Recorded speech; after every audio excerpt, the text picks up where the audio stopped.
Victoria stepped off the Piccadilly line at King's Cross, swallowed by the surge of bodies that reeked of sweat and desperation. London loomed like a ravenous beast, grey skies bleeding into endless, howling noise, and nothing like the crisp, echoing courts of Alita's town where she'd once dominated as a basketball prodigy. At 16, her parents had exiled her here for a fresh start, as if fleeing across borders could silence the demons clawing at her mind.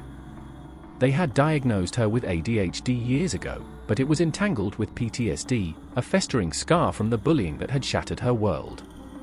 The ringleader was Thomas, a hulking boy held back twice, 2 years older, his own hidden ADHD twisted into venomous rage.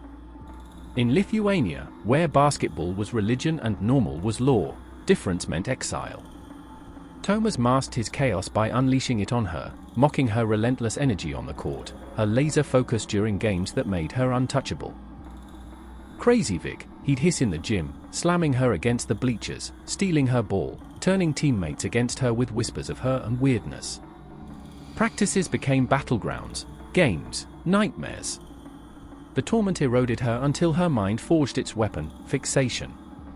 A dribble pattern, the arc of a shot, anything to redirect the terror. The obsession became her shadow armor, dulling the pain, rewriting the shame into cold detachment. They were the weak ones, not her. But the PTSD lingered, erupting in panic attacks that left her gasping, heart thundering like a missed free throw in overtime. The pills muted the ADHD, but Victoria despised their numbing fog. Without them, thoughts ricocheted like errant passes, latching with feral intensity. In London, the unfamiliar chaos prodded her scars awake, triggering flares that turned hyperfocus into something monstrous. It slithered in quietly, the tube map. Waiting for her train that first day, her finger traced the lines, red for Central, blue for Piccadilly, black for Northern, like tracing a jump shot's trajectory. Intersections morphed into gaping eyes, loops into nooses. The pattern burrowed deep, whispering, red, blue, black, red, blue, black.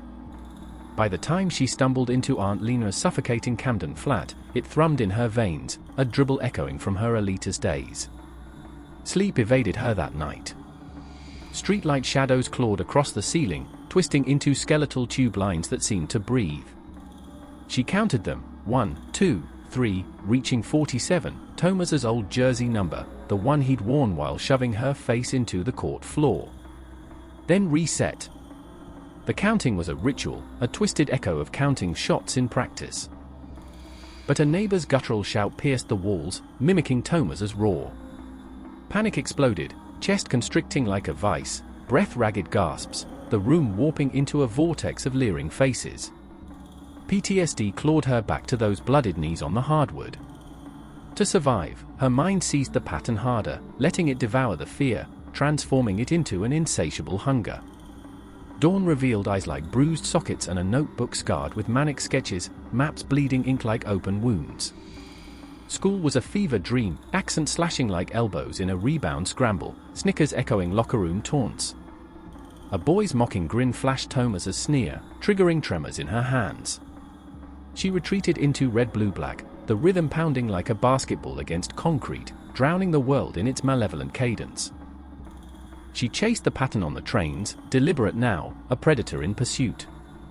Red line to oblivion, switch to blue, black descent. Stops tallied to 47. Carriages holding exactly 47 souls, their faces blurring into accusatory masks. The underground felt alive, its tunnels coiling like intestines, digesting the lost. One twilight at Oxford Circus, amid the swarm, a man in a hulking coat rammed into her. "Watch it, kid," he snarled, accent thick as Thomas's, his meaty hand clamping her arm, too hard, too long, reeking of possession.